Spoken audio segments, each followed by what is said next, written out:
everyone. This is truly an honor to be here with you today. Again, my name is Rosa Bryant, and I have been set up by Mr. Dennis King. But it's okay. It's okay. Where did one begin? I can truly say that this is a step. This is a beginning step for a lot of us. I'm a person that looked and asked for second chances many times throughout my days, my months, and my years of incarceration. I spent most of my young days in prison, in and out.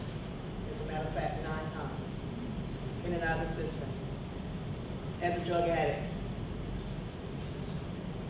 But unlike the one gentleman that said earlier, you know, God looked down and had mercy on me, His grace and His mercy. And He had another purpose for my life. And I had ears to hear, and I began to listen to His voice. I've been home now almost 2 years. Throughout my time of incarceration, I knew that I had to do something different. I needed something different to do with my life. So I began to educate myself. I earned my associate's degree in business management. I stayed on and earned my 4-year degree in sociology. Excuse me. But then I realized the education wasn't all what I needed. I thought it was, but it was not. I found myself back inside those walls again. But then something happened. And I began to realize that I not only had to have a made-up mind, but I had to have a matching heart. So when I began to realize that I needed to match those two up, I began to ask for help, which was something that I was not used to doing. I was a very stubborn type person. One of the things my way was to be my way or no way. Not realizing it wasn't going to be my way either. But I'm thankful for the system because it gave me the opportunity to start looking for help. And I looked for the help in the system. And there were certain staff that cared enough for me and began to tell me what I needed to do for myself. So between these individuals and my going down in prayer, I began to realize it was time to do something different. I'm thankful for my family that I did not burn those bridges many times I could have. I'm so thankful for people that believed in me when I didn't believe in myself. And these are the ones that came to my aid when they knew that it was time, when they knew that I had changed, that something in me was different. They saw something different. And I'm so thankful for the second chance that was given to me. I am now the president and CEO of RAGS Productions. I work with youth, deterring youth from deviant behaviors through the performing arts. I go wherever God leads me to tell my testimony of where He brought me from. Not where I brought me from, but where He brought me from. Because if it wasn't for Him, I would have been dead and gone a long time ago. Thank you so much for a second chance.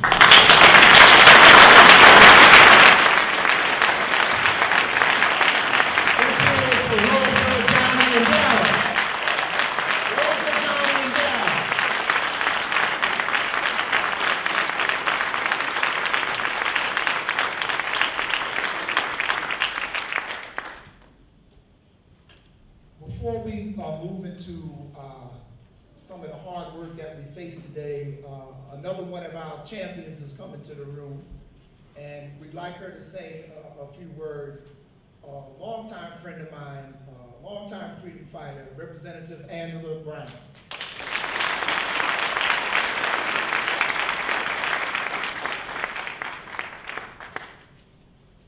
Thank you so much for coming to be with us today. What a wonderful turnout this is on our first Second Chance Lobby Day.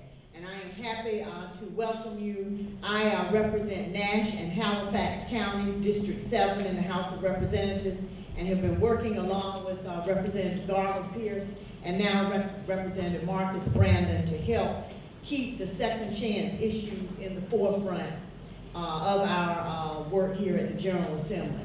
As you probably have already heard, we engaged in a pretty extensive study committee process in the interim that helped educate us and a lot of our colleagues on ex-offender issues. Many of you supported us, came up each time, testified, provided information. We have a good backdrop for what we know we need to do. In this session, while it may not, we may not get a lot of the major pieces of legislation done that we want to do, we're going to try. We have at least a couple of pieces in the hopper that we're going to really try to work on.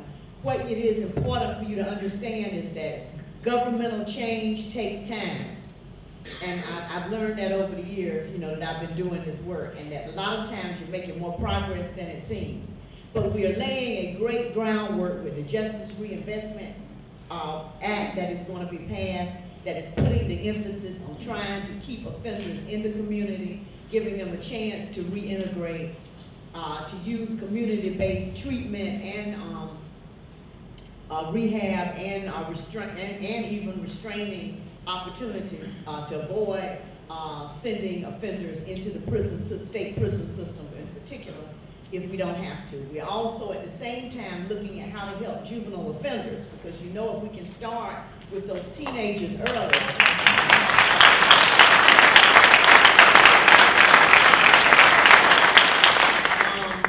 we can make a difference in what happens in the long term.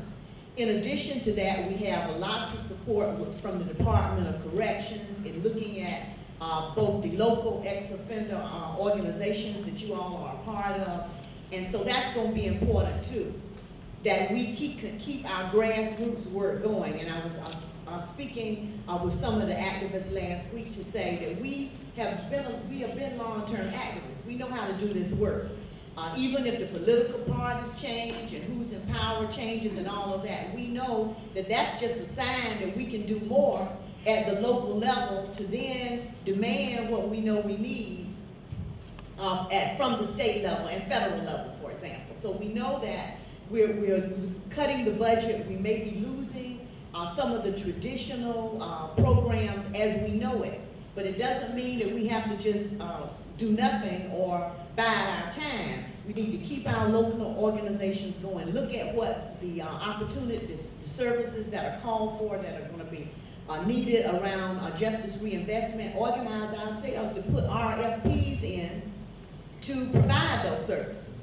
So this may be the social entrepreneurial period that we've been looking for, harder work than we maybe wanted to do, in a different way than we wanted to do it. But this may be our opportunity to build an infrastructure from the community level up, letting the state folks know what we're able to do and willing to do, and to take advantage of that. So that is really the focus I'm looking at myself, and we will continue to particularly try to look at the certificate of rehabilitation idea. We know that that's really important, that jobs is really where the rubber meets the road. I think we are increasing the awareness, definitely at the legislature, about how just completely eliminating offenders from the workplace is just a no-win, go-nowhere strategy for the whole state.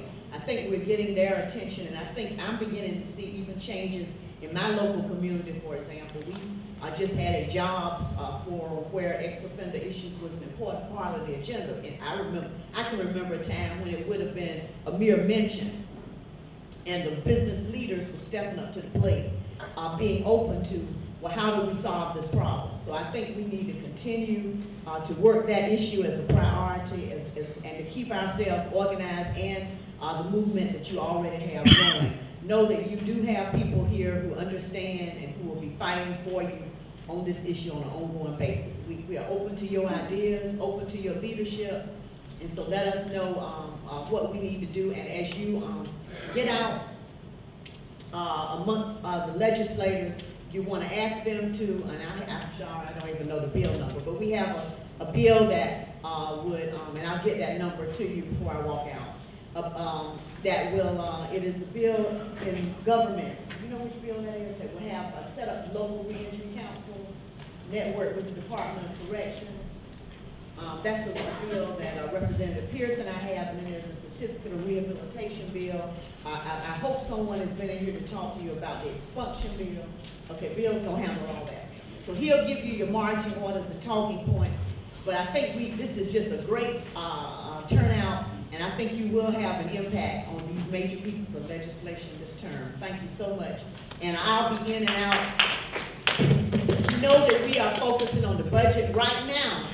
In finance, they are arguing over, debating, I should say, In my community, we're arguing over, but they're debating, maybe even fighting over it, but they're debating $100 million in fees. Now, the Republicans have said they aren't going to raise taxes, but their taxes are in this $100 million in fees.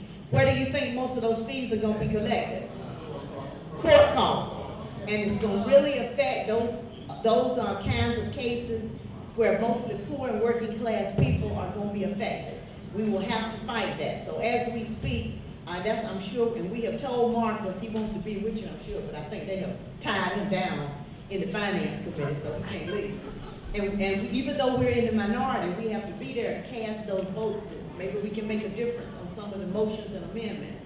So we'll be in and out with these issues all day today. But know that we're with you, and make sure you talk strong to our colleagues as you go out, and focus on the R's, because they're in the majority and they need the pressure. You know what I mean by R's, right? Okay, thank you.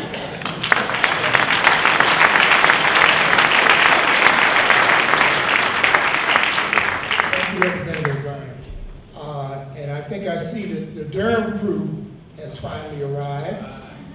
We'll give them a hand as they come in.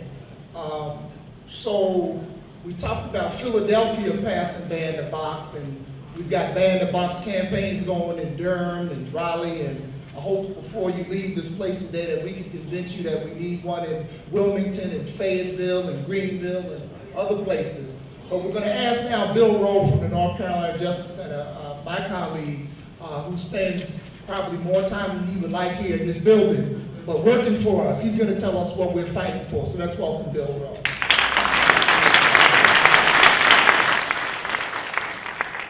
Good morning, everyone.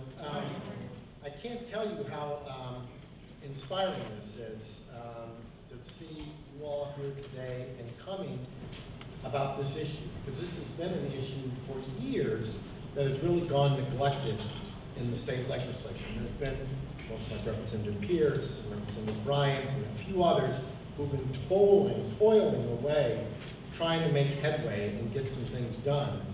And it's been little by little. But I think what's happened today, and I know this is the first lobby day for Second Chances, but it's really a testament to all of your work that has been going on locally, day in and day out, person by person, at your local communities, that has gotten us here to this point. So I really want to give you all a hand, because that's why we're here.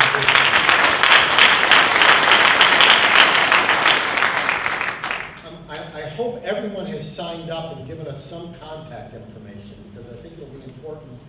While this is the first lobby day, this isn't the end of it. And I think you're going to hear from Louisa Warren a little bit about lobbying, but this is just one chapter of the effort of trying to get the change that we're all after. So this is one day, but there's a lot more to be done and a lot more information to be had. To be honest with you, we've given you some targeted information that I'm going to go over right now, but there's a lot of issues out there right now in the General Assembly that you'll want to hear more about, and we want to keep you updated on.